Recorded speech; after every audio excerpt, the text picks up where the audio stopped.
தமிழ் புத்தாண்டு அதுவுமா மங்களகரமா மஞ்சள் ஹார்வெஸ்ட் பண்ணலாம்னு சொல்லிட்டு இன்னைக்கு நாங்க எங்க வீட்ல விளைஞ்ச மஞ்சளை ஹார்வெஸ்ட் பண்றோம்.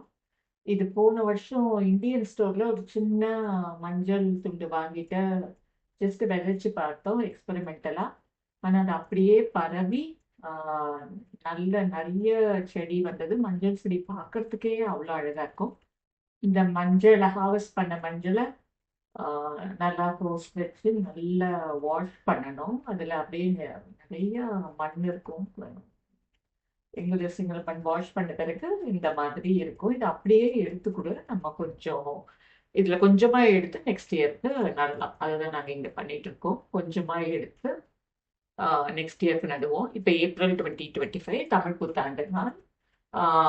இது நல்லா செடியாக வளர்ந்து டிசம்பரில் அப்படியே ட்ரை ஆகி டார்மெண்ட் ஆகிடும்.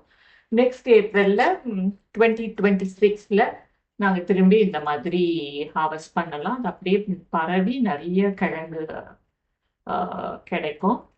கொஞ்சமாக தண்ணி விட்டால் போதும். பெரிய தண்ணி ரிக்குவயர்மெண்ட்ஸோ இல்லை ஃபர்டிலைசர் ரிக்குவயர்மெண்ட்ஸ்லாம் கிடையாது. இதுதான் ஃபைனல் ரிவீல். கிட்டத்தட்ட ஒரு 10 pounds, that's around 5 kg மஞ்சள் எங்களுக்கு கிடைச்சது. Hope you enjoyed this video. Happy gardening.